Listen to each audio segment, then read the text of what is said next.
देश विदेश ਵਿੱਚ ਬੈਠੇ ਸਾਰੇ ਦਰਸ਼ਕਾਂ ਦਾ ਮੈਂ ਸਿਮਰ ਅਗਰਵਾਲ ਡੇਲੀ ਬੁਲਟਨ ਦੇ ਵਿੱਚ ਸਵਾਗਤ ਕਰਦੀ ਹਾਂ। ਖਬਰਾਂ ਸ਼ੁਰੂ ਕਰਨ ਤੋਂ ਪਹਿਲਾਂ ਨਜ਼ਰ ਮਾਰਦੇ ਹਾਂ ਹੈਡਲਾਈਨਸ ਤੇ। ਆਸਟ੍ਰੇਲੀਆ ਦੇ ਪੱਛਮੀ ਰਾਜ ਦੇ ਪ੍ਰੀਮੀਅਰ ਨੇ ਭਾਰਤ ਦੀ ਕਰੋਨਾ ਟੈਸਟਿੰਗ ਤੇ ਚੁੱਕੇ ਸਵਾਲ। ਕਿਹਾ ਭਾਰਤ ਵਿੱਚ ਹੋਣ ਵਾਲੀ ਕਰੋਨਾ ਟੈਸਟਿੰਗ ਅਵਿਸ਼ਵਾਸਯੋਗ।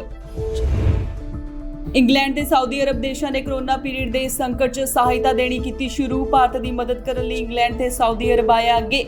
ਇੰਗਲੈਂਡ ਨੇ ਕੋਵਿਡ ਨਾਲ ਲੜਦਿਆਂ ਭੇਜ ਰਿਹਾ ਹੈ ਡਾਕਟਰੀ ਉਪਕਰਨ। ਸਾਊਦੀ ਅਰਬ ਨੇ ਕੀਤੀ ਭਾਰਤ ਲਈ ਆਕਸੀਜਨ ਦੀ ਸਪਲਾਈ।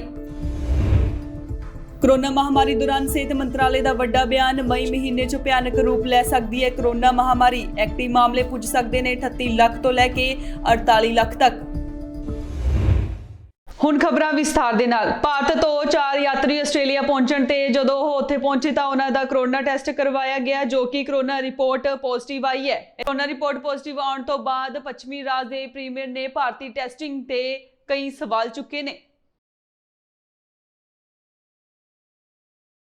ਆਸਟ੍ਰੇਲੀਆ ਦੇ ਪੱਛਮੀ ਰਾਜ ਦੇ ਪ੍ਰੀਮੀਅਰ ਮਾਰਕ ਮੈਗੋਵਾਨ ਨੇ ਦੋਸ਼ ਲਗਾਇਆ ਕਿ ਭਾਰਤ ਵਿੱਚ ਹੋਣ ਵਾਲੀ ਕਰੋਨਾ ਟੈਸਟਿੰਗ ਅਵਿਸ਼ਵਾਸਯੋਗ ਹੈ। ਉਹਨਾਂ ਨੇ ਕਿਹਾ ਕਿ ਇਹ ਗੱਲ ਭਾਰਤ ਤੋਂ ਪਰਤਣ ਵਾਲੇ ਯਾਤਰੀਆਂ ਦੇ ਦੁਆਰਾ ਕਰੋਨਾ ਟੈਸਟ ਕਰਾਏ ਜਾਣ ਤੋਂ ਬਾਅਦ ਸਾਹਮਣੇ ਆਈ ਹੈ। ਟੈਸਟ ਰਿਪੋਰਟ ਭਰੋਸੇਯੋਗ ਨਾ ਹੋਣ ਕਾਰਨ ਇਹ ਕਰੋਨਾ ਤੋਂ ਸੁਰੱਖਿਆ ਦਾ ਸਭ ਤੋਂ ਵੱਡਾ ਖਤਰਾ ਵੀ ਹੈ।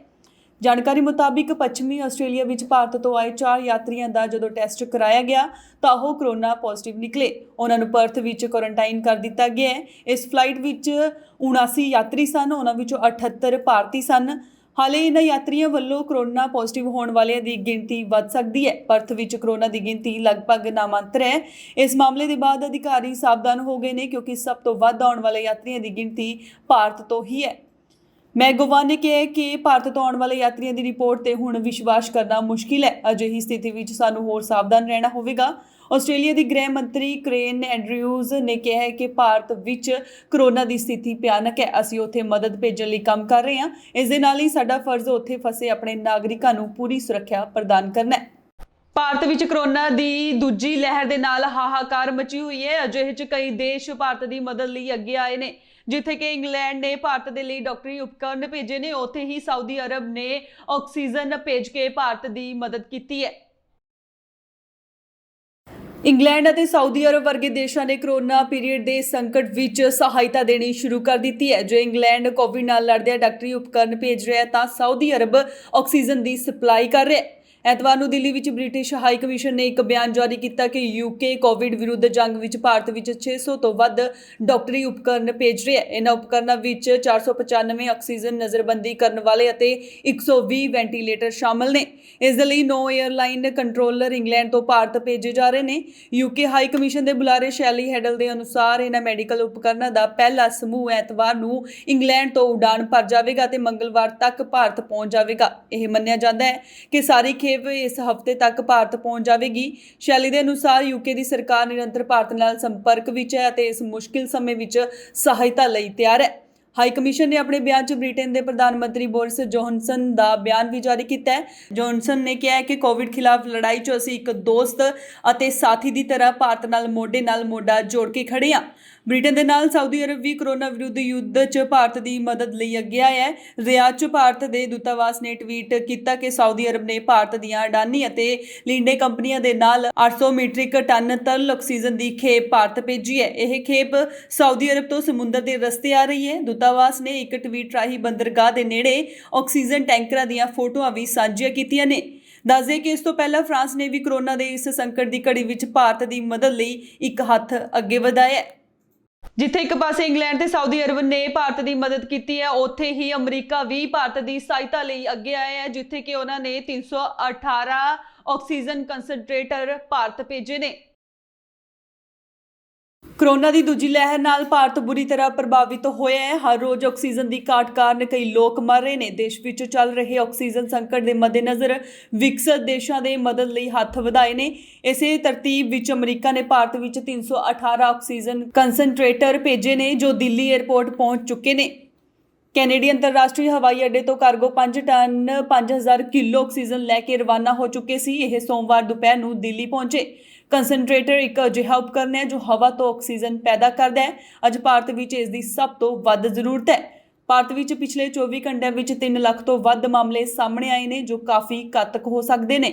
ਵੱਧ ਰਹੇ ਕਰੋਨਾ ਮਾਮਲਿਆਂ ਕਰਕੇ ਦੇਸ਼ ਵਿੱਚ ਆਕਸੀਜਨ ਦੀ ਭਾਰੀ ਘਾਟ ਹੈ। ਇਸ ਖੇਪ ਤੋਂ ਇਲਾਵਾ ਹੋਰ ਦੇਸ਼ ਵੀ ਭਾਰਤ ਨੂੰ ਅਜਿਹੀ ਮਦਦ ਦੇ ਰਹੇ ਨੇ।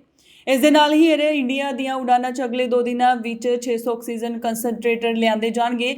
ਹਵਾਬਾਜ਼ੀ ਉਦਯੋਗ ਦੇ ਸੂਤਰਾਂ ਨੇ ਐਤਵਾਰ ਨੂੰ ਦੱਸਿਆ ਕਿ ਇਹ ਕੰਸਨਟ੍ਰੇਟਰ ਪ੍ਰਾਈਵੇਟ ਕੰਪਨੀਆਂ ਨੇ ਅਮਰੀਕੀ ਕੰਪਨੀਆਂ ਤੋਂ ਖਰੀਦੇ ਨੇ। ਇਸ ਤੋਂ ਇਲਾਵਾ ਅਗਲੇ ਕੁਝ ਹਫ਼ਤਿਆਂ ਵਿੱਚ ਏਅਰ ਇੰਡੀਆ ਨੇ ਨਿੱਜੀ ਸਥਾਪਨਾਵਾਂ ਲਈ 10,000 ਆਕਸੀਜਨ ਕੰਸਨਟ੍ਰੇਟਰ ਲਿਜਾਣ ਦੀ ਯੋਜਨਾ ਬਣਾਈ ਹੈ। ਦੇਸ਼ ਵਿੱਚ ਕੋਰੋਨਾ ਮਹਾਮਾਰੀ ਦੇ ਦੌਰਾਨ ਸਥਿਤੀ ਨਾਜ਼ੁਕ ਬਣੀ ਹੋਈ ਹੈ। ਅਜਿਹੇ 'ਚ ਰੋਜ਼ਾਨਾ ਹੀ ਲੱਖਾਂ ਕੇਸ ਸਾਹਮਣੇ ਆ ਰਹੇ ਨੇ। ਉੱਥੇ ਹੀ ਸਿਹਤ ਮੰਤਰਾਲੇ ਨੇ ਇੱਕ ਨਵਾਂ ਬਿਆਨ ਜਾਰੀ ਕੀਤਾ ਹੈ। ਸਿਹਤ ਮੰਤਰਾਲੇ ਦਾ ਕਹਿਣਾ ਹੈ ਕਿ ਮਈ ਮਹੀਨੇ ਦੇ ਵਿੱਚ ਕੋਰੋਨਾ ਮਹਾਮਾਰੀ ਭਿਆਨਕ ਰੂਪ ਅਖਤਿਆਰ ਕਰ ਸਕਦੀ ਹੈ। ਦੇਸ਼ 'ਚ ਕੋਰੋਨਾ ਵਾਇਰਸ ਦੇ ਰੋਜ਼ਾਨਾ 3 ਲੱਖ ਤੋਂ ਵੀ ਵੱਧ ਮਾਮਲੇ ਸਾਹਮਣੇ ਆਉਣ ਦਾ ਸਿਲਸਿਲਾ ਜਾਰੀ ਹੈ। ਸਿਹਤ ਮੰਤਰਾਲੇ ਅਨੁਸਾਰ ਕੋਰੋਨਾ ਦੇ ਨਵੇਂ ਮਾਮਲੇ ਸਾਹਮਣੇ ਆਉਣ ਤੋਂ ਬਾਅਦ ਦੇਸ਼ ਵਿੱਚ ਹੁਣ ਤੱਕ ਇਸ ਵਾਇਰਸ ਤੋਂ ਪ੍ਰਭਾਵਿਤ ਹੋਏ ਵਿਅਕਤੀਆਂ ਦੀ ਕੁੱਲ ਗਿਣਤੀ ਵੱਧ ਕੇ 1,73,13,163 ਹੋ ਗਈ ਹੈ। ਪਿਛਲੇ 24 ਘੰਟਿਆਂ ਦੌਰਾਨ ਕੋਰੋਨਾ ਵਾਇਰਸ ਦੀ ਛੂਤ ਦੇ 3,52,991 ਨਵੇਂ ਮਾਮਲੇ ਸਾਹਮਣੇ ਆਏ ਨੇ, ਜਦਕਿ 2,812 ਲੋਕਾਂ ਦੀ ਮੌਤ ਹੋਈ ਹੈ। ਇੱਕ ਰਿਪੋਰਟ ਅਨੁਸਾਰ 2-3 ਹਫ਼ਤਿਆਂ ਤੱਕ ਕੋਰੋਨਾ ਦੀ ਛੂਤ ਦੇ ਮਾਮਲਿਆਂ ਵਿੱਚ ਕਮੀ ਹੋਣ ਦੀ ਕੋਈ ਸੰਭਾਵਨਾ ਨਹੀਂ ਹੈ। IIT ਦੇ ਵਿਗਿਆਨੀਆਂ ਨੇ ਮੈਥਮੈਟੀਕਲ ਮਾਡਲ ਰਾਹੀਂ ਦੇਸ਼ ਵਿੱਚ ਮਹਾਮਾਰੀ ਦੇ ਸਮੇਂ ਤੇ ਸਿਖਰ ਦੀ ਮੁੜ ਭਵਿੱਖਬਾਣੀ ਕੀਤੀ ਹੈ। ਰਿਪੋਰਟ ਅਨੁਸਾਰ 14-18 ਮਈ ਦੌਰਾਨ ਦੇਸ਼ ਵਿੱਚ ਐਕਟਿਵ ਮਾਮਲੇ 38 ਲੱਖ ਤੋਂ ਲੈ ਕੇ 48 ਲੱਖ ਤੱਕ ਪੁੱਜ ਸਕਦੇ ਨੇ। ਰਿਪੋਰਟ ਮੁਤਾਬਿਕ IIT ਕਾਨਪੁਰ ਦੇ ਮਨਿੰਦਰ ਅਗਰਵਾਲ ਨੇ ਟਵੀਟ ਕਰਦਿਆਂ ਲਿਖਿਆ, ਮੈਂ ਪੀਕ ਟਾਈਮ ਲਈ ਵੈਲਿਊ ਦੀ ਕਲੈਕਸ਼ਨ ਕੀਤੀ ਹੈ। ਆਖਰੀ ਗੇੜ ਤੱਕ ਇਹ ਵਾਇਰਸ ਇਸ ਸੀਮਾ ਦੇ ਅੰਦਰ ਰਹਿ ਸਕਦਾ ਹੈ। ਬੇਯਕੀਨੀ ਦਾ ਕਾਰਨ ਇਹ ਹੈ ਕਿ ਆਖਰੀ ਗੇੜ ਤੱਕ ਲਗਾਤਾਰ ਤਬਦੀਲੀ ਹੋ ਰਹੀ ਹੈ। ਉਹਨਾਂ ਦਾਅਵਾ ਕੀਤਾ ਕਿ ਕੋਰੋਨਾ ਵਾਇਰਸ ਦੀ ਲਾਗ ਦੇ ਐਕਟਿਵ ਮਾਮਲਿਆਂ ਦਾ ਪੀਕ ਟਾਈਮ 14 ਤੋਂ 18 ਮਈ ਅਤੇ ਨਵੇਂ ਮਾਮਲਿਆਂ ਦਾ ਪੀਕ ਟਾਈਮ 4-8 ਮਈ ਹੋ ਸਕਦਾ ਹੈ। ਪੀਕ ਐਕਟਿਵ ਕੇਸ 38 ਤੋਂ 48 ਲੱਖ ਤੱਕ ਹੋ ਸਕਦੇ ਨੇ। ਇਸ ਤੋਂ ਇਲਾਵਾ ਇੱਕ ਦਿਨ ਵਿੱਚ ਵੱਧ ਤੋਂ ਵੱਧ 3.4 ਲੱਖ ਤੋਂ 4.4 ਲੱਖ ਤੱਕ ਨਵੇਂ ਮਾਮਲੇ ਸਾਹਮਣੇ ਆ ਸਕਦੇ ਨੇ। ਇਸ ਤੋਂ ਪਹਿਲਾਂ ਅਪ੍ਰੈਲ ਦੇ ਸ਼ੁਰੂਆਤੀ ਹਫ਼ਤੇ ਵਿੱਚ ਇਸ ਮਾਡਲ ਅਧੀਨ 15-20 ਅਪ੍ਰੈਲ ਦਰਮਿਆਨ ਐਕਟਿਵ ਕੇਸ ਦੇ ਪੀਕ ਦਾ ਅਨੁਮਾਨ ਲਾਇਆ ਗਿਆ ਸੀ। ਪੁਰਾਣੇ ਅਨੁਮਾਨ ਵਿੱਚ ਐਕਟਿਵ ਕੇਸਾਂ ਦੀ ਗਿਣਤੀ 10 ਲੱਖ ਹੋਣ ਦੀ ਸੰਭਾਵਨਾ ਸੀ। ਇਹ ਅੰਕੜੇ ਪਿਛਲੇ ਵਰ੍ਹੇ ਸਤੰਬਰ ਦੇ ਬਰਾਬਰ ਸੀ, ਭਾਵੇਂ ਇਹਨਾਂ ਅੰਕੜਿਆਂ ਨੂੰ ਬਾਅਦ 'ਚ ਸੋਧਿਆ ਵੀ ਗਿਆ ਸੀ। ਮੁੱਖ ਮੰਤਰੀ ਕੈਪਟਨ ਅਮਰਿੰਦਰ ਸਿੰਘ ਤੇ ਕਾਂਗਰਸੀ ਲੀਡਰ ਨਵਜੋਤ ਸਿੰਘ ਸਿੱਧੂ ਵਿਚਕਾਰ ਆਪਸੀ ਤਕਰਾਰ ਕਾਫੀ ਲੰਮੇ ਸਮੇਂ ਤੋਂ ਚੱਲਦੀ ਆ ਰਹੀ ਹੈ। ਨਵਜੋਤ ਸਿੱਧੂ ਆਏ ਦਿਨ ਹੀ ਕੋਈ ਨਾ ਕੋਈ ਟਵੀਟ ਕਰਕੇ ਆਪਣੀ ਪਾਰਟੀ ਦੇ ਵਿਰੁੱਧ ਬੋਲਦੇ ਨਜ਼ਰ ਆਉਂਦੇ ਨੇ। ਅਜਿਹੇ 'ਚ ਮੁੱਖ ਮੰਤਰੀ ਕੈਪਟਨ ਅਮਰਿੰਦਰ ਸਿੰਘ ਨੇ ਨਵਜੋਤ ਸਿੱਧੂ ਨੂੰ ਠੋਕਵਾਂ ਜਵਾਬ ਦਿੱਤਾ ਹੈ। ਆਪਣੇ ਬਿਆਨਾਂ ਰਾਹੀਂ ਆਪਣੀ ਹੀ ਪਾਰਟੀ ਵਿਰੁੱਧ ਸਮੇਂ-ਸਮੇਂ ਤੇ ਸ਼ਬਦੀ ਵਾਰ ਕਰਨ ਵਾਲੇ ਕਾਂਗਰਸੀ ਲੀਡਰ ਨਵਜੋਤ ਸਿੰਘ ਸਿੱਧੂ ਵਿਰੁੱਧ ਹੁਣ ਮੁੱਖ ਮੰਤਰੀ ਕੈਪਟਨ ਅਮਰਿੰਦਰ ਸਿੰਘ ਖੁੱਲ੍ਹ ਕੇ ਮੈਦਾਨ 'ਚ ਆਏ ਨੇ। ਕੈਪਟਨ ਨੇ ਮੰਗਲਵਾਰ ਨੂੰ ਪਹਿਲੀ ਵਾਰ ਹਮਲਾਵਰ ਰਵੱਈਆ ਅਖਤਿਆਰ ਕਰਦਿਆਂ ਕਿਹਾ ਕਿ ਮੈਨੂੰ ਨਹੀਂ ਪਤਾ ਕਿ ਸਿੱਧੂ ਕਿਸ ਪਾਰਟੀ ਤੋਂ ਹੈ। ਸਿੱਧੂ ਨੂੰ ਕੋਈ ਵੀ ਪਾਰਟੀ ਲੈਣ ਲਈ ਤਿਆਰ ਨਹੀਂ ਹੈ। ਨਾ ਤਾਂ ਉਹ ਭਾਜਪਾ 'ਚ ਜਾਣਗੇ ਤੇ ਨਾ ਹੀ ਅਕਾਲੀ ਦਲ ਉਹਨਾਂ ਨੂੰ ਆਪਣੀ ਪਾਰਟੀ 'ਚ ਸ਼ਾਮਿਲ ਕਰੇਗਾ। ਹਾਂ, ਆਮ ਆਦਮੀ ਪਾਰਟੀ ਬਾਰੇ ਮੈਨੂੰ ਪਤਾ ਨਹੀਂ, ਪਰ ਕਾਂਗਰਸ ਪਾਰਟੀ 'ਚ ਅਨੁਸ਼ਾਸਨਹੀਣਤਾ ਨੂੰ ਕਿਸੇ ਵੀ ਕੀਮਤ ਤੇ ਬਰਦਾਸ਼ਤ ਨਹੀਂ ਕੀਤਾ ਜਾਵੇਗਾ। ਇਸ ਦੇ ਨਾਲ ਹੀ ਕੈਪਟਨ ਨੇ ਕਿਹਾ ਕਿ ਸਿੱਧੂ ਨੂੰ ਇਹ ਵੀ ਸਪਸ਼ਟ ਕਰਨਾ ਚਾਹੀਦਾ ਹੈ ਕਿ ਉਹ ਕਾਂਗਰਸ ਪਾਰਟੀ ਦਾ ਮੈਂਬਰ ਹੈ ਜਾਂ ਨਹੀਂ। ਕੈਪਟਨ ਨੇ ਕਿਹਾ ਕਿ ਜੇ ਤੁਸੀਂ ਵਧੀਆ ਬੋਲ ਲੈਂਦੇ ਹੋ ਤਾਂ ਇਸ ਦਾ ਮਤਲਬ ਇਹ ਨਹੀਂ ਹੈ ਕਿ ਤੁਹਾਨੂੰ ਹਰ ਅਹੁਦਾ ਦੇ ਦਿੱਤਾ ਜਾਵੇਗਾ। ਉਹਨਾਂ ਨੇ ਇਹ ਵੀ ਕਿਹਾ ਕਿ ਸਿੱਧੂ ਕੁਝ ਦਿਨ ਪਹਿਲਾਂ ਪਾਰਟੀ 'ਚ ਆਏ ਤੇ ਉਹ ਪਾਰਟੀ ਪ੍ਰਧਾਨ ਬਣਨਾ ਚਾਹੁੰਦੇ ਨੇ। ਹੁਣ ਸਿੱਧੂ ਨੂੰ ਚੁਣੌਤੀ ਦਿੰਦਿਆਂ ਕਿਹਾ ਉਹ ਸ਼ੌਂਕ ਨਾਲ ਪਟਿਆਲਾ ਤੋਂ ਮੇਰੇ ਵਿਰੁੱਧ ਚੋਣ ਲੜੇ, ਉਸ ਦੀ ਜ਼ਮਾਨਤ ਜ਼ਬਤ ਹੋ ਜਾਵੇਗੀ। ਸਿੱਧੂ ਦਾ ਵੀ ਉਹੀ ਹਾਲ ਹੋਵੇਗਾ ਜਿਵੇਂ ਅਕਾਲੀ ਉਮੀਦਵਾਰ JJ ਸਿੰਘ ਨਾਲ ਹੋਇਆ ਸੀ। ਇਸ ਦੇ ਨਾਲ ਹੀ ਕੈਪਟਨ ਨੇ ਸਿੱਧੂ ਨੂੰ ਸੁਨੀਲ ਜਾਖੜ ਦੀ ਥਾਂ ਪਾਰਟੀ ਦਾ ਪ੍ਰਧਾਨ ਬਣਾਉਣ ਦੀਆਂ ਕਿਆਸ ਅਰਾਈਆਂ ਨੂੰ ਵੀ ਨਕਾਰ ਦਿੱਤਾ ਹੈ। ਕੈਪਟਨ ਅਮਰਿੰਦਰ ਸਿੰਘ ਦੇ ਇਸ ਹਮਲੇ ਤੋਂ ਬਾਅਦ ਮੰਗਲਵਾਰ ਸ਼ਾਮ ਤੱਕ ਸਾਰਿਆਂ ਦੀਆਂ ਨਜ਼ਰਾਂ ਨਵਜੋਤ ਸਿੱਧੂ ਦੀ ਪ੍ਰਤੀਕਿਰਿਆ ਤੇ ਟਿਕੀਆਂ ਹੋਈਆਂ ਸਨ। ਸ਼ਾਮ ਲਗਭਗ 7 ਵਜੇ ਸਿੱਧੂ ਨੇ ਸੋਸ਼ਲ ਮੀਡੀਆ ਤੇ ਪਹਿਲੀ ਪੋਸਟ ਪਾਉਂਦਿਆਂ ਕਿਹਾ ਕਿ ਪੰਜਾਬ ਦੀ ਜ਼ਮੀਰ ਨੂੰ ਦਬਾਉਣ ਦੀਆਂ ਕੋਸ਼ਿਸ਼ਾਂ ਅਸਫਲ ਹੋ ਜਾਣਗੀਆਂ। ਉਹਨਾਂ ਦੀ ਜ਼ਮੀਰ ਪੰਜਾਬ ਹੈ ਤੇ ਪੰਜਾਬ ਦੀ ਜ਼ਮੀਰ ਸ੍ਰੀ ਗੁਰੂ ਗ੍ਰੰਥ ਸਾਹਿਬ ਹੈ। ਸਾਡੀ ਲੜਾਈ ਇਨਸਾਫ ਲਈ ਤੇ ਦੋਸ਼ੀਆਂ ਨੂੰ ਸਜ਼ਾ ਦਿਵਾਉਣ ਲਈ ਹੈ। ਇਸ ਸਮੇਂ ਵਿਧਾਨ ਸਭਾ ਸੀਟ ਬਾਰੇ ਗੱਲ ਕਰਨਾ ਵੀ ਬੇਈਮਾਨੀ ਹੈ।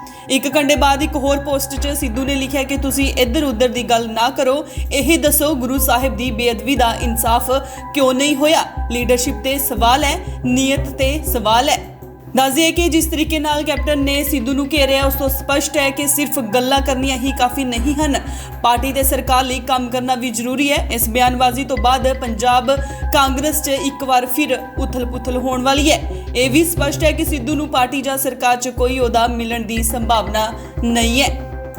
ਕਰੋਨਾ ਦੇ ਵਾਧੇ ਕੇਸਾਂ ਨੂੰ ਵੇਖਦਿਆਂ ਪੰਜਾਬ ਸਰਕਾਰ ਵੱਲੋਂ ਨਾਈਟ ਕਰਫਿਊ ਦਾ ਸਮਾਂ ਵਧਾ ਦਿੱਤਾ ਗਿਆ ਸੀ, ਜਿਸ ਦੌਰਾਨ ਸ਼ਾਮੀ 6 ਵਜੇ ਤੋਂ ਕਰਫਿਊ ਸ਼ੁਰੂ ਹੋਣ ਦਾ ਸਮਾਂ ਸੀ ਤੇ ਦੁਕਾਨਾਂ ਦਾ ਬੰਦ ਹੋਣ ਦਾ ਸਮਾਂ ਸ਼ਾਮ ਦੇ 5 ਵਜੇ ਦਾ ਸੀ ਤੇ ਇਸ ਦਾ ਅਸਰ ਕਾਫੀ ਵੇਖਣ ਨੂੰ ਮਿਲਿਆ ਹੈ। ਸ਼ਾਮ ਦੇ 5 ਵਜਦਿਆਂ ਹੀ ਮੁਕੰਮਲ ਦੁਕਾਨਾਂ ਬੰਦ ਪਾਈਆਂ ਗਈਆਂ ਤੇ ਸੜਕਾਂ ਤੇ ਸਨਾਟਾ ਪਸਰ ਗਿਆ। ਪੰਜਾਬ ਸਰਕਾਰ ਵੱਲੋਂ ਕਰੋਨਾ ਵਾਇਰਸ ਦੇ ਵਾਧੇ ਕੇਸਾਂ ਨੂੰ ਰੋਕਣ ਦੇ ਮੱਦੇਨਜ਼ਰ 5 ਵਜੇ ਬਾਜ਼ਾਰ ਬੰਦ ਕਰਨ ਦੇ ਲਈ ਫੈਸਲੇ ਦਾ ਅੰਮ੍ਰਿਤਸਰ 'ਚ ਪੂਰਾ ਅਸਰ ਦੇਖਣ ਨੂੰ ਮਿਲਿਆ। ਹਾਲਾਂਕਿ ਕੁਝ ਕੁ ਦੁਕਾਨਾਂ ਨੂੰ ਛੱਡ ਕੇ ਸਾਰੇ ਮੁੱਖ ਬਾਜ਼ਾਰਾਂ ਦੀਆਂ ਦੁਕਾਨਾਂ ਤੇ ਮਾਰਕੀਟ ਪੂਰੇ 5 ਵਜੇ ਵੇਲੇ ਸਿਰ ਦੁਕਾਨਦਾਰਾਂ ਵੱਲੋਂ ਬੰਦ ਕਰ ਦਿੱਤੀਆਂ ਗਈਆਂ। ਕੁਝ ਦੁਕਾਨਾਂ 5 ਦੀ ਬਜਾਏ 5:30 ਵਜੇ ਤੱਕ ਬੰਦ ਹੋਈਆਂ। ਅੰਮ੍ਰਿਤਸਰ ਦੇ ਪ੍ਰਮੁੱਖ ਕੇਂਦਰ ਹਾਲਗੇਟ ਦੇ ਬਾਹਰ ਸਥਿਤ ਸ਼ਰਾਬ ਦੇ 3 ਠੇਕੇ ਵੀ ਬੰਦ ਸਨ, ਜਦਕਿ ਇਸ ਤੋਂ ਪਹਿਲਾਂ ਲੱਗੇ ਕਰਫਿਊ 'ਚ ਸ਼ਰਾਬ ਦੇ ਠੇਕੇ ਅਕਸਰ ਖੁੱਲੇ ਮਿਲੇ ਸੀ। ਦੂਜੇ ਪਾਸੇ 5 ਵਜੇ ਵੀ ਦੁਕਾਨਾਂ ਬੰਦ ਹੁੰਦੇ ਸਾਰ ਹੀ ਸੜਕਾਂ ਤੇ ਵਾਹਨਾਂ ਦਾ ਭਾਰੀ ਰਸ਼ ਦੇਖਣ ਨੂੰ ਮਿਲਿਆ, ਕਿਉਂਕਿ 6 ਵਜੇ ਕਰਫਿਊ ਲੱਗਣ ਦੇ ਹੁਕਮ ਤੋਂ ਬਾਅਦ ਸਾਰੇ ਦੁਕਾਨਦਾਰ ਇੱਕਦਮ ਦੁਕਾਨਾਂ ਬੰਦ ਕਰਕੇ ਘਰਾਂ ਵੱਲ ਨਿਕਲੇ, ਜਿਸ ਕਾਰਨ ਸੜਕਾਂ ਦੇ ਦੋਵੇਂ ਪਾਸੇ ਵਾਹਨਾਂ ਦੀਆਂ ਲੰਬੀਆਂ ਕਤਾਰਾਂ ਲੱਗ ਗਈਆਂ। ਇਸ ਤੋਂ ਪਹਿਲਾਂ ਪੁਲਿਸ ਵੱਲੋਂ ਬਕਾਇਦਾ ਵਾਹਨਾਂ ਤੇ ਸਪੀਕਰ ਲਗਾ ਕੇ ਮੁਨਾਦੀ ਵੀ ਕਰਵਾਈ ਗਈ ਤੇ ਦੁਕਾਨਦਾਰਾਂ ਨੂੰ ਵੇਲੇ ਸਿਰ ਦੁਕਾਨਾਂ ਬੰਦ ਕਰਨ ਦੀ ਅਪੀਲ ਕੀਤੀ ਗਈ। ਦੂਜੇ ਪਾਸੇ ਦੁਕਾਨਦਾਰਾਂ ਨੇ ਸਰਕਾਰ ਦੇ ਫੈਸਲੇ ਤੇ ਰਲੀ ਮਿਲੀ ਪ੍ਰਤੀਕਿਰਿਆ ਜ਼ਾਹਰ ਕੀਤੀ ਹੈ, ਜਿਸ ਤਹਿਤ ਕੁਝ ਦੁਕਾਨਦਾਰਾਂ ਨੇ ਸਰਕਾਰ ਦੇ ਫੈਸਲੇ ਨੂੰ ਦਰੁਸਤ ਦੱਸਿਆ ਹੈ ਤੇ ਕੁਝ ਨੇ ਕਿਹਾ ਕਿ ਸਰਕਾਰ ਨੂੰ ਦੁਕਾਨਦਾਰਾਂ ਬਾਰੇ ਸੋਚਣਾ ਚਾਹੀਦਾ ਹੈ, ਕਿਉਂਕਿ ਗਰਮੀਆਂ ਦੇ ਮੌਸਮ 'ਚ ਗਾਹਕ ਸ਼ਾਮ 6 ਵਜੇ ਤੋਂ ਬਾਅਦ ਘਰੋਂ ਮਾਰਕੀਟ ਲਈ ਨਿਕਲਦੇ ਨੇ। ਅਸਾਮ 'ਚ ਭੂਚਾਲ ਦੇ ਤੇਜ਼ ਝਟਕੇ ਮਹਿਸੂਸ ਕੀਤੇ ਗਏ। ਭੂਚਾਲ 7:58 ਤੇ ਆਇਆ ਤੇ ਇਸ ਦੀ ਰਿਕਟਰ ਸਕੇਲ ਤੇ ਤੀਬਰਤਾ 4.4 ਮਾਪੀ ਗਈ। ਇਸ ਦਾ ਕੇਂਦਰ ਬਿੰਦੂ ਅਸਾਮ ਦਾ ਸੋਨਿਤਪੁਰ ਦੱਸਿਆ ਜਾ ਰਿਹਾ ਹੈ। ਅਸਾਮ 'ਚ ਬੁੱਧਵਾਰ ਸਵੇਰੇ ਭੂਚਾਲ ਆਉਣ ਕਾਰਨ ਹਫੜਾ ਦਫੜੀ ਮਚ ਗਈ। ਸਵੇਰੇ 10 ਮਿੰਟ ਦੇ ਅੰਦਰ ਹੀ ਭੂਚਾਲ ਦੇ 3 ਵੱਡੇ ਝਟਕਿਆਂ ਨੇ ਲੋਕਾਂ ਨੂੰ ਡਰਾ ਦਿੱਤਾ। ਅਸਾਮ ਤੇ ਬੰਗਾਲ ਸਮੇਤ ਕੁਝ ਹੋਰ ਉੱਤਰ ਪੂਰਬੀ ਸੂਬਿਆਂ 'ਚ ਵੀ ਭੂਚਾਲ ਦੇ ਝਟਕੇ ਮਹਿਸੂਸ ਕੀਤੇ ਗਏ।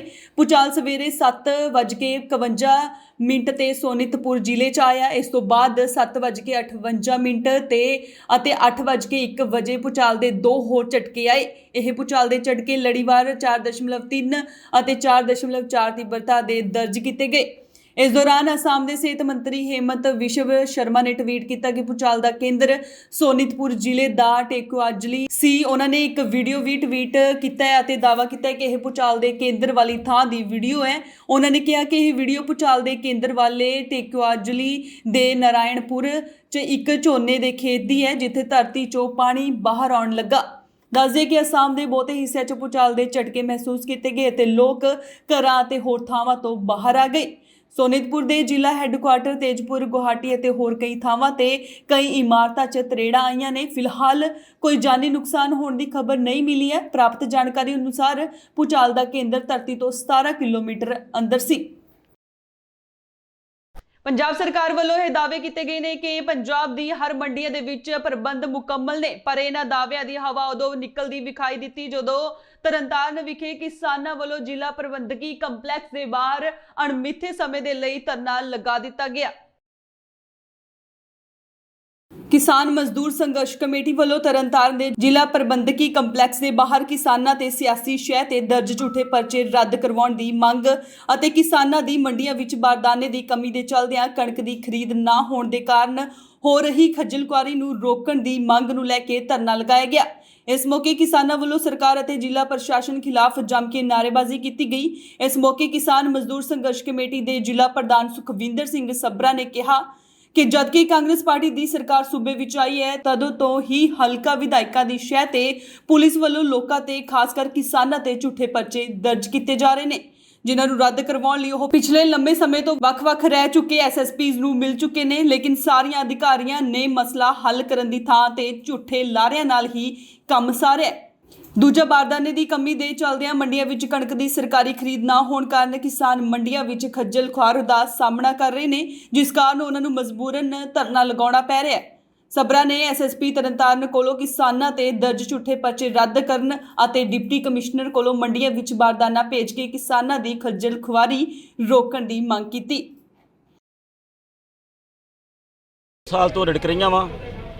ਜਦੋਂ ਤੋਂ ਕਾਂਗਰਸ ਦੀ ਸਰਕਾਰ ਆਈ ਆ, ਪਹਿਲੀਆਂ ਸਰਕਾਰਾਂ ਨੇ ਵੀ ਧੱਕੇ ਤਾਂ ਬਹੁਤ ਕੀਤੇ ਆ, ਪਰ ਜਦੋਂ ਤੋਂ ਕਾਂਗਰਸ ਸਰਕਾਰ ਆਈ ਆ ਹਲਕਾ ਵਿਧਾਇਕਾਂ ਨੇ ਕੋਈ ਕਸਰ ਨਹੀਂ ਛੱਡੀ। ਨਿੱਤ ਦਿਹਾੜੇ ਨਵਾਂ ਝੂਠਾ ਪਰਚਾ ਹੋ ਰਿਹਾ ਵਾ। ਇਹਨਾਂ ਜਿਹੜਾ ਅੱਜ ਧਰਨਾ ਲੱਗਾ, ਇਸ ਧਰਨੇ ਤੇ ਮਤਲਬ ਧਰਨੇ ਤੇ ਧਰਨਾ ਲਾਉਣ ਦੀ ਲੋੜ ਪਈ ਆ।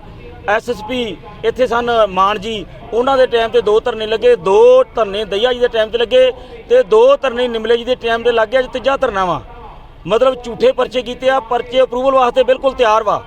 ਉਹਨਾਂ ਨੂੰ ਰੱਦ ਕਰਨ ਦੀ ਬਜਾਏ ਐਸਐਸਪੀ ਉਹਨਾਂ ਤੇ ਸਾਈਨ ਕਰਨ ਦੀ ਬਜਾਏ ਆਮ ਲੋਕਾਂ ਨੂੰ ਰਾਹ ਦੇਣ ਦੀ ਬਜਾਏ ਲਗਾਤਾਰ ਜਿਹੜੇ ਆ ਨਵੇਂ ਪਰਚੇ ਜਿਹੜੇ ਆ ਉਹ ਹਲਕਾ ਵਿਧਾਇਕਾਂ ਦੇ ਕਹਿਣ ਦੇ ਉੱਤੇ ਪੂਰੇ ਤਰਨਤਾਰਨ ਜ਼ਿਲ੍ਹੇ 'ਚ ਹੋ ਰਹੇ ਆ।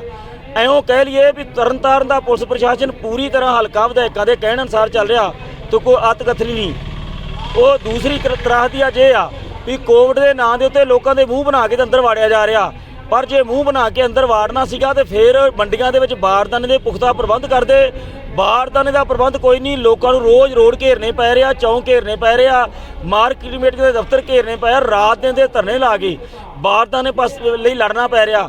ਐਸ ਕਰਕੇ ਧਰਨਾ ਲੱਗਾ ਵੀ ਇੱਕ ਤਾਂ ਕੀਤੇ ਹੋਏ ਸਾਰੇ ਝੂਠੇ ਪਰਚੇ ਜਿਹੜੇ ਆ ਉਹ ਪੁਲਿਸ ਪ੍ਰਸ਼ਾਸਨ ਵਾਪਸ ਲਵੇ ਤੇ ਇੱਕ ਡੀਸੀ ਸਾਹਿਬ ਬਾਰਦਾਨਾ ਮੁਹੱਈਆ ਕਰਾ ਕੇ ਕਣਕ ਦਾ ਦਾਣਾ ਚੁੱਕਣ ਦੀ ਜੋ ਗਰੰਟੀ ਕੀਤੀ ਆ ਪੰਜਾਬ ਸਰਕਾਰ ਨੇ ਉਹਨੂੰ ਚੁੱਕਿਆ ਜਾਵੇ।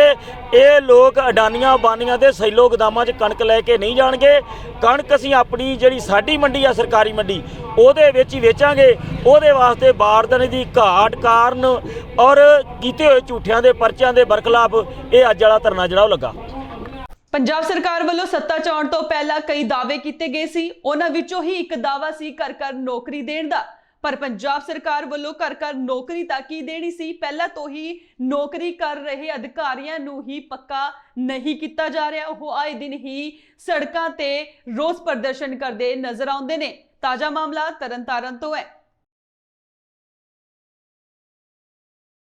NHRM ਕਾਮਿਆਂ ਵੱਲੋਂ ਨੌਕਰੀ ਤੇ ਪੱਕਿਆਂ ਕਰਨ ਦੀ ਮੰਗ ਨੂੰ ਲੈ ਕੇ ਸੂਬੇ ਭਰ ਵਿੱਚ ਹੜਤਾਲ ਤੇ ਜਾਂਦਿਆਂ ਸਾਰਾ ਕੰਮਕਾਰ ਠੱਪ ਕਰਦਿਆਂ ਇੱਕ ਦਿਨਾ ਹੜਤਾਲ ਕੀਤੀ ਗਈ, ਜਿਸ ਨਾਲ ਹਸਪਤਾਲਾਂ ਵਿੱਚ ਕੰਮਕਾਜ ਪ੍ਰਭਾਵਿਤ ਹੋਇਆ। ਇਸੇ ਦੇ ਚੱਲਦਿਆਂ ਤਰਨਤਾਰਨ ਸਿਵਲ ਸਰਜਨ ਦਫ਼ਤਰ ਦੇ ਬਾਹਰ NHRM ਕਾਮਿਆਂ ਵੱਲੋਂ ਹੜਤਾਲ ਕਰਦਿਆਂ ਧਰਨਾ ਦਿੱਤਾ ਗਿਆ ਅਤੇ ਪੰਜਾਬ ਸਰਕਾਰ ਖਿਲਾਫ ਨਾਅਰੇਬਾਜ਼ੀ ਕੀਤੀ ਗਈ। ਇਸ ਮੌਕੇ ਗੱਲ ਕਰਦਿਆਂ NHRM ਕਾਮਿਆਂ ਨੇ ਕਿਹਾ ਕਿ ਪਿਛਲੇ ਲੰਮੇ ਸਮੇਂ ਤੋਂ ਉਹ ਨੌਕਰੀ ਤੇ ਪੱਕਿਆ ਕਰਨ ਦੀ ਮੰਗ ਕਰ ਰਹੇ ਨੇ, ਪਰ ਪੰਜਾਬ ਸਰਕਾਰ ਵੱਲੋਂ ਲਾਰੇ ਲਗਾ ਕੇ ਟਾਈਮ ਪਾਸ ਕੀਤਾ ਜਾ ਰਿਹਾ ਹੈ। ਉਹਨਾਂ ਨੇ ਕਿਹਾ ਕਿ ਜੇਕਰ ਸਰਕਾਰ ਨੇ ਉਹਨਾਂ ਦੀਆਂ ਮੰਗਾਂ ਨਾ ਪੂਰੀਆਂ ਕੀਤੀਆਂ ਤਾਂ ਉਹ ਸੰਘਰਸ਼ ਤੇਜ਼ ਕਰਨਗੇ। ਸਾਡੀਆਂ ਮੰਗਾਂ ਹੈ ਕਿ ਸਾਨੂੰ ਰੈਗੂਲਰ ਕੀਤਾ ਜਾਏ। ਸਾਨੂੰ ਰੈਗੂਲਰ ਜਿਵੇਂ ਹਰਿਆਣੇ ਨੇ ਪੇ ਸਕੇਲ ਲਾਗੂ ਕੀਤਾ, ਰੈਗੂਲਰ ਦੇ ਬਰਾਬਰ ਸਾਨੂੰ ਰੈਗੂਲਰ ਸਕੇਲ ਦਿੱਤਾ ਜਾਏ। ਅਸੀਂ ਪਿਛਲੇ ਸਾਲ ਜਦੋਂ ਹੜਤਾਲ ਕੀਤੀ ਸੀ NRHM ਨੇ, ਸਰਕਾਰ ਨੇ ਕਿਹਾ ਸੀ ਕਿ ਅਸੀਂ ਰੈਗੂਲਰ ਕਰਾਂਗੇ, ਅਸੀਂ ਤੁਹਾਨੂੰ ਕਰੋਨਾ 'ਚ ਕੰਮ ਕਰਨ ਦਾ ਇਨਾਮ ਦੇਵਾਂਗੇ, ਤੁਹਾਨੂੰ ਰੈਗੂਲਰ ਕੀਤਾ ਜਾਏਗਾ। ਸਾਨੂੰ ਉਦੋਂ 18% ਕਹਿ ਕੇ ਬੰਦਾ 12% ਉਦੋਂ ਦਿੱਤਾ ਗਿਆ। 6% ਤਾਂ ਸਾਲਾਨਾ ਸਾਡਾ ਆਪਣਾ ਸੀ, ਉਹਨੂੰ 18% ਸ਼ੋਅ ਕਰਕੇ ਵੀ ਸਾਨੂੰ ਬਹੁਤ ਕੁਝ ਦੇ ਦਿੱਤਾ ਸਰਕਾਰ ਨੇ ਆਹ ਕਿਹਾ। ਜਦ ਕਿ ਬਾਅਦ 'ਚੋਂ ਕਿਹਾ ਗਿਆ ਵੀ 2-3 ਮਹੀਨੇ ਦੇ ਅੰਦਰ ਤੁਹਾਨੂੰ ਅਸੀਂ ਇਨਾਮ ਵਜੋਂ ਰੈਗੂਲਰ ਕਰਾਂਗੇ। ਰੈਗੂਲਰ ਨਹੀਂ ਕੀਤਾ ਗਿਆ। ਸਾਡੀਆਂ ਤਨਖਾਹਾਂ ਬੜੀਆਂ ਨਿਗੂਨੀਆਂ ਨੇ। ਅਸੀਂ ਬਹੁਤ ਮੁਸ਼ਕਿਲ ਨਾਲ ਆਪਣੇ ਘਰ ਦਾ ਗੁਜ਼ਾਰਾ ਕਰਦੇ ਹਾਂ। ਤੁਹਾਨੂੰ ਇਹ ਗੱਲ ਦੱਸਣੀ ਹੋਊਗਾ ਕਿ 99.99% ਕੰਮ NRHM ਕਰ ਰਿਹਾ। ਕੋਵਿਡ ਦਾ ਸੈਂਪਲਿੰਗ ਉਹ ਕਰ ਰਹੇ ਨੇ, ਵੈਕਸੀਨੇਸ਼ਨ ਉਹ ਕਰ ਰਹੇ ਨੇ, ਸਾਰਾ ਦਾ ਸਾਰਾ ਕੰਮ ਉਹ ਕਰ ਰਹੇ। ਈਵਨ ਆਨਲਾਈਨ ਰਜਿਸਟ੍ਰੇਸ਼ਨ, ਆਨਲਾਈਨ ਸਾਰਾ ਕੁਝ ਉਹ ਕੰਮ ਕਰ ਰਹੇ ਨੇ। ਸਾਰਾ ਕੰਮ NRHM ਕਰੇ ਤੇ ਨਿਗੂਣੀਆਂ ਤਨਖਾਹਾਂ। ਇਹ ਤੇ ਉਹ ਗੱਲ ਹੋਈ ਕਿ ਜਿਹੜੀ ਫੌਜ ਰੱਖੀ ਹੈ ਉਹਨੂੰ ਘੱਟ ਤਨਖਾਹਾਂ ਵਾਲੀ ਫੌਜ ਨੂੰ ਅੱਗੇ ਮਰਨ ਲਈ ਭੇਜ ਦਿੱਤਾ ਜਾਂਦਾ ਕਿ ਕੰਮ ਤੁਸੀਂ ਕਰੋ, ਲੜੋ ਤੁਸੀਂ, ਸਾਡੇ 'ਚੋਂ ਸਾਡੇ ਕਿਸੇ ਨੂੰ ਕੁਛ ਹੋ ਜਾਏ, ਕਿਸੇ ਦਾ ਕੋਈ ਜ਼ਿੰਮੇਵਾਰ ਨਹੀਂ, ਨਾ ਕਿਸੇ ਨੂੰ ਕੋਈ ਸਰਕਾਰੀ ਨੌਕਰੀ, ਨਾ ਸਾਡੀ ਕੋਈ ਕਿਸੇ ਤਰ੍ਹਾਂ ਦਾ ਸਾਡਾ ਸਰਕਾਰ ਨੇ ਕੋਈ ਖਰਚਾ ਚੱਲਣਾ ਹਸਪਤਾਲਾਂ ਦਾ, ਨਾ ਸਾਡੀ ਕੋਈ ਇੰਸ਼ੋਰੈਂਸ ਜੇ, ਤੇ ਨਾ ਸਾਨੂੰ ਕੋਈ ਤਨਖਾਹਾਂ ਰੈਗੂਲਰ ਬਰਾਬਰ ਦਿੱਤੀਆਂ ਜਾਂਦੀਆਂ। ਅੱਧੀਆਂ ਤੋਂ ਘੱਟ ਈਵਨ 30-35% ਤਨਖਾਹਾਂ ਤੇ ਸਾਨੂੰ ਫਰੰਟ ਤੇ ਕੀਤਾ ਗਿਆ। ਤੁਸੀਂ 99.99% ਕੰਮ ਕਰੋ, 100% ਹੀ ਲਾ ਲਓ। 99.99% ਕੀ ਹੋ ਗਿਆ? 100% ਕੰਮ ਤੁਸੀਂ ਕਰੋ ਤੇ ਤਨਖਾਹਾਂ ਅਸੀਂ ਤੁਹਾਨੂੰ ਨਹੀਂ ਦੇਣੀਆਂ। ਉਧਰ ਜਦੋਂ ਜ਼ਿਲ੍ਹੇ ਦੇ civil surgeon doctor Rohit Mehta ਨਾਲ ਗੱਲ ਕੀਤੀ ਗਈ, ਉਹਨਾਂ ਨੇ ਕਿਹਾ ਕਿ ਉਕਤ ਲੋਕਾਂ ਨੇ ਗਲਤ ਸਮੇਂ ਹੜਤਾਲ ਕੀਤੀ ਹੈ। ਬਾਕੀ ਕਰੋਨਾ ਵੈਕਸੀਨ ਅਤੇ ਟੈਸਟਿੰਗ ਦਾ ਕੰਮ ਚੱਲ ਰਿਹਾ ਹੈ। ਕੱਲ ਇਹਨਾਂ ਨੇ ਮੈਨੂੰ ਇੱਕ ਮੈਮੋਰੈਂਡਮ ਦਿੱਤਾ ਸੀਗਾ ਉੱਪਰ ਫਾਰਵਰਡ ਕਰਨ ਲਈ, ਉਹ ਮੈਂ ਉੱਚ ਅਧਿਕਾਰੀਆਂ ਨੂੰ ਭੇਜਤਾ। ਇਹਨਾਂ ਦੀ ਜਿਹੜੀ ਸਟ੍ਰਾਈਕ ਹੈ ਉਹ ਇਲੀਗਲ ਹੈ। ਇਹ CM ਸਾਹਿਬ ਨੇ ਵੀ ਇਹਨਾਂ ਨੂੰ ਕਿਹਾ। ਤਾਂ ਜਿਹੜਾ ਰੈਗੂਲਰ ਸਟਾਫ ਹੈ ਉਹ ਕੰਮ ਕਰ ਰਿਹਾ, ਅਸੀਂ ਕੰਮ ਨਹੀਂ ਅਫੈਕਟ ਹੋਣ ਦੇਵਾਂਗੇ। ਜਿਸ ਤਰ੍ਹਾਂ ਕਰੋਨਾ ਦਾ ਗਿਆ ਕਹਿ ਰਹੇ ਆ ਵੀ ਸੋਚਣਾ ਚਾਹੀਦਾ ਹੈ ਕਿ ਇਸ ਵੇਲੇ ਮਹਾਮਾਰੀ ਦਾ ਉਹ ਹੈ, ਇਹ ਕੋਈ ਟਾਈਮ ਥੋੜੀ ਹੈ ਸਟ੍ਰਾਈਕ ਕਰਨ ਦਾ। ਸਾਨੂੰ ਸਾਰਿਆਂ ਨੂੰ ਲੋਕਾਂ ਦੀ ਜਾਨ ਬਚਾਉਣੀ ਚਾਹੀਦੀ ਹੈ, ਨਾ ਕਿ ਆਪਣਾ ਉਹ ਦੇਖਣਾ ਚਾਹੀਦਾ। ਇਹ ਸੀ ਅੱਜ ਦੀਆਂ ਖਾਸ ਖਬਰਾਂ। ਹੋਰ ਪ੍ਰੋਗਰਾਮ ਤੇ ਤਾਜ਼ੀਆਂ ਖਬਰਾਂ ਵੇਖਣ ਦੇ ਲਈ ਬਣੇ ਰਹੋ ਇੰਡੋਸ ਟੀਵੀ ਦੇ ਨਾਲ। ਧੰਨਵਾਦ।